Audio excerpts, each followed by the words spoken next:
السلام علیکم ورحمۃ اللہ وبرکاتہ۔ ناظرین و سامعین، آج 13 نومبر 2024 بدھ کا دن ہے۔ رات کے 8:30 بجنے والے ہیں۔ اس وقت کی تازہ ترین رپورٹیں سنیے گا۔ اس ویڈیو کے اندر آپ کو کئی رپورٹیں سنائی جائیں گی۔ آپ سے درخواست ہے کہ اس ویڈیو کو مکمل دیکھیں اور اپنے تمام دوست و احباب کے پاس اس ویڈیو کو شیئر فرمائیں اور اس چینل کو سبسکرائب ضرور کر لیجئے گا۔ چلیے پہلی رپورٹ شروع کرتے ہیں۔ مولانا سید ارشد مدنی نے کیا سپریم کورٹ کے فیصلے کا خیر مقدم، کہا اب بلڈوزر کارروائی پر لگے گی لگام۔ سپریم کورٹ آف انڈیا نے آج ایک اہم فیصلہ سناتے ہوئے بلڈوزر کارروائیوں کو غیر آئینی قرار دیا ہے۔ عدالت نے واضح کیا کہ حکومتیں کسی فرد کے گھر کو صرف اس بنا پر نہیں گرا سکتی کہ اس پر کسی جرم کا الزام ہے۔ فیصلے میں ریاستی حکومتوں کو یہ تنبیہ کی گئی ہے کہ وہ کسی بھی کارروائی میں قانون کی حکمرانی کو ملحوظ خاطر رکھے اور غیر آئینی طریقے کو اپنانے سے گریز کرے۔ یہ فیصلہ جمعیت علماء ہند کی طرف سے دائر کردہ ایک درخواست پر آیا، جس میں حکومتوں کی جانب سے غیر قانونی طور پر بلڈوزر کارروائیاں کرنے پر اعتراض ظاہر کیا گیا تھا۔ صدر جمعیت علماء ہند مولانا ارشد مدنی نے سپریم کورٹ کے اس فیصلے کا خیر مقدم کیا اور امید ظاہر کی کہ اس فیصلے سے بلڈوزر کارروائیوں پر لگام لگے گی۔ عدالت نے کہا کہ کسی شخص کے گھر کو صرف اس بنیاد پر گرایا نہیں جا سکتا کہ اس پر جرم کا الزام ہے۔ جج بی آر گوائی اور کے وی وشوناتھن پر مشتمل بینچ نے اس اہم فیصلے میں کہا کہ ریاستی علمداری میں کسی فرد کا گھر چھیننا قانون کی حکمرانی کے خلاف ہے اور اس طرح کی کارروائی غیر آئینی ہے۔ عدالت عظمیٰ نے مزید کہا کہ یہ ضروری ہے کہ قانونی عمل اور فرد کے حقوق کا احترام کیا جائے، چاہے وہ کسی جرم میں ملوث ہو یا نہ ہو۔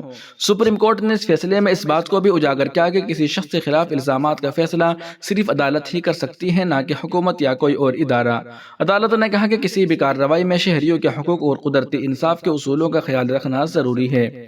مولانا ارشد مدنی نے اس فیصلے کو تاریخی قرار دیتے ہوئے کہا کہ اس فیصلے سے نہ صرف مسلمانوں بلکہ تمام شہریوں کو انصاف ملے گا۔ انہوں نے کہا کہ عدالت کا یہ فیصلہ ریاستی سرکاروں اداروں کو حدوں میں رہنے کا کام کرے گا اور شہریوں کے حقوق کا تحفظ ہوگا۔ یہ فیصلہ اس وقت آیا ہے جب متعدد ریاستوں میں بلڈوزر کارروائیوں کا سلسلہ جاری ہے، جن میں مخصوص اقلیتی گروپوں کے مکانات کو نشانہ بنایا گیا ہے۔ سپریم کورٹ نے یہ فیصلہ اس بنیاد پر سنایا کہ اس طرح کی کارروائیاں قانون کی حکمرانی اور آئینی حقوق کے خلاف ہے۔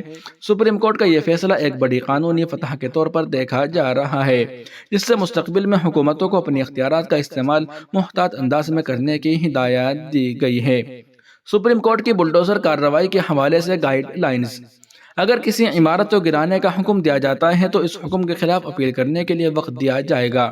سڑک، دریا کے کنارے وغیرہ پر غیر قانونی تعمیرات کو متاثر نہ کرنے کے لیے ہدایات دی گئی ہے۔ بغیر کسی وجہ بتائے نوٹس کے بغیر عمارتوں کو منہدم نہیں کیا جائے گا۔ مالک کو رجسٹرار ڈاک کے ذریعے نوٹس بھیجا جائے گا اور نوٹس عمارت کے باہر چسپاں کیا جائے گا۔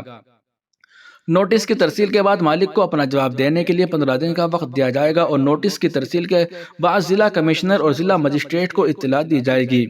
ضلعی کمشنر اور ڈی ایم میونسپل عمارت کے انہدام کے لیے نیا نوڈل افسر مقرر کریں گے۔ نوٹس میں خلاف ورزی کی نوعیت، ذاتی سماعت کی تاریخ اور سماعت کا مقام واضح کیا جائے گا۔ نوٹس میں ایک ڈیجیٹل پورٹل کا لنک دیا جائے گا جہاں نوٹس اور اس میں جاری کیے گئے احکام کی تفصیل دستیاب ہوگی۔ اختیار کے حامل ادارے ذاتی سماعت کریں گے اور اس کا ریکارڈ رکھا جائے گا، پھر آخری حکم جاری کیا جائے گا۔ انہدامی کارروائی کی ویڈیوز بنائی جائے گی اور انہیں محفوظ کیا جائے گا اور اس کی رپورٹ بلدیہ کے کمشنر کو بھیجی جائے گی۔ ان ہدایات پر عمل نہ کرنے کی صورت میں توہین عدالت اور قانونی کارروائی کی جائے گی اور حکام کو معاوضے کے ساتھ تباہ شدہ جائیداد واپس کرنے کا ذمہ دار ٹھہرایا جائے گا۔ وہیں جمعیت علماء ہند کے صدر محترم مولانا محمود مدنی کا بھی بڑا بیان سامنے آ گیا۔ جمعیت علماء ہند کے صدر مولانا محمود مدنی نے بلڈوزر انصاف کے خلاف فیصلے کا خیر مقدم کرتے ہوئے اسے قانون کی حکمرانی اور شہریوں کے بنیادی حقوق کے تحفظ کی جانب ایک اہم قدم قرار دیا ہے۔ انہوں نے کہا کہ انصاف کا خون کرنے والوں کو منہ توڑ جواب ملا ہے۔ انہوں نے کہا یہ فیصلہ اس بات کی یاد دہانی ہے کہ کسی بھی فرد کے قصوروار ہونے کا فیصلہ عدالت کا اختیار ہے، نہ کہ انتظامیہ کا۔ سرکاری ادارے اور افسران جو عدالت بن کر لوگوں کے املاک کو منہدم کر رہے تھے، انہیں یہ بات ذہن نشین کر لینی چاہیے کہ ایسے غیر قانونی اقدامات ناقابل قبول ہیں۔ مولانا محمود مدنی نے کہا کہ بلڈوزر جسٹس کے مکروہ عمل سے حکومتوں کے دامن بھی صاف نہیں ہے۔ امید ہے کہ حکومت اس فیصلے سے نصیحت حاصل کرے گی۔ مولانا محمود مدنی نے زور دیتے ہوئے کہا کہ ان تمام افراد کو معاوضہ دیا جائے جن کی املاک بغیر کسی مناسب قانونی عمل کے منہدم کی گئی ہے۔ انہوں نے کہا کہ آئین ہر شہری کے بنیادی حقوق کی حفاظت کرتا ہے اور ان کے خلاف کسی بھی غیر آئینی اقدام کو روکا جانا ضروری ہے۔ جمعیت علماء ہند نے ہمیشہ اصول و انصاف اور آئینی حقوق کی حفاظت کے لیے آواز بلند کی ہے، اور اس فیصلے کے بعد ہمارا عزم مزید مضبوط ہوا ہے کہ ہم اس مقصد کے لیے اپنی جدوجہد جاری رکھیں گے۔ اس موقع پر مولانا محمود مدنی نے جمعیت کے سبھی وکیلوں اور دیگر عرضی گزاروں کو مبارکباد دی، جن کی جدوجہد سے انصاف کا چراغ جلا ہے۔ عدالت کی طرف سے بلڈوزر انصاف کی کارروائی کے لیے ہدایات۔ اگر ان ہدایات کی خلاف ورزی کی گئی تو عدالت کی توہین کی کارروائی اور قانونی مقدمات شروع کیے جائیں گے۔ عدالت کے احکامات کی خلاف ورزی کی گئی تو انہدامی کارروائی کے لیے ذمہ داران افسران کو ذاتی خرچ پر مسمار شدہ جائیداد کی بحالی اور نقصانات کی ادائیگی کے لیے جواب دہ ٹھہرایا جائے گا۔ تمام ریاستوں اور یونین ٹیریٹریز کی چیف سیکرٹریز اور تمام ہائی کورٹس کے رجسٹرار جنرلز کو بھیجنے کی ہدایت کی گئی۔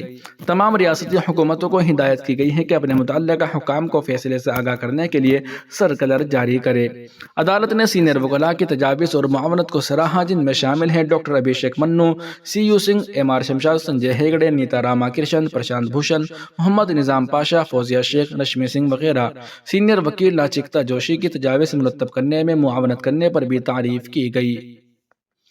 سرکار اور پولیس انتظامیہ عدالت بننے سے باز رہے، ملوث افسران جواب دہ ہوں گے اور ان سے مکان کا معاوضہ بھی لیا جائے گا۔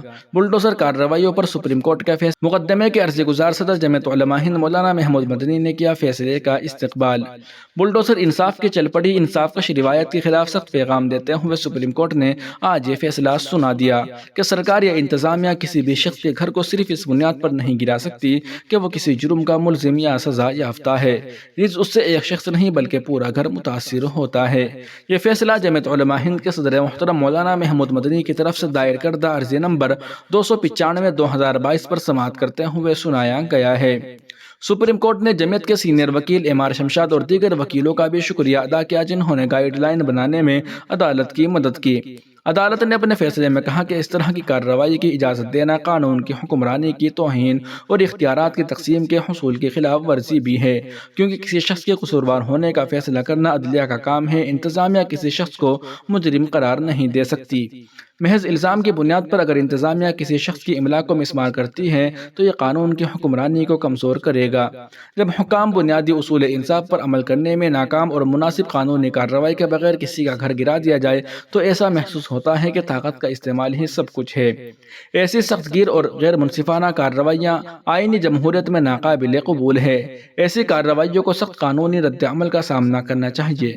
ہمارے آئین میں ایسے عمل کی اجازت نہیں ہے۔ عدالت نے یہ بھی فیصلہ دیا کہ جو سرکاری افسران اس انداز میں املاک کو مسمار کرتے ہیں انہیں جواب دہ ٹھہرایا جانا چاہیے، نیز اگر افسران قصوروار پائے گئے تو پراپرٹی کا معاوضہ بھی افسران سے لیا جائے گا۔ عدالت نے مزید کہا کہ ایسی کارروائیاں مجرم یا ملزم کے خاندان پر اجتماعی سزا مسلط کرنے کے مترادف ہے۔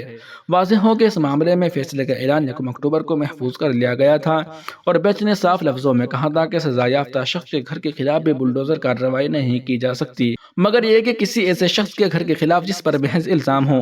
جب کیس کی سماعت ہو رہی تھی تو عدالت نے ملک بھر کے لیے ہدایات جاری کرنے کا ارادہ ظاہر کیا تھا جو سب پر یکساں لاگو ہو، تاکہ اس بات کو یقینی بنایا جا سکے کہ غیر قانونی تعمیرات کو مسمار کرنے کے لیے مقامی قوانین کا غلط استعمال نہ ہو۔ ناظرین و سامعین، ان رپورٹوں کو آپ سن اور دیکھ رہے تھے محاسن اسلام یوٹیوب چینل پر۔ تمام تازہ ترین اپڈیٹ حاصل کرنے کے لیے ابھی ویڈیو کے نیچے سبسکرائب والے آپشن پر کلک کر کے اس چینل کو سبسکرائب ضرور کر لیجیے گا۔ السلام علیکم ورحمۃ اللہ وبرکاتہ۔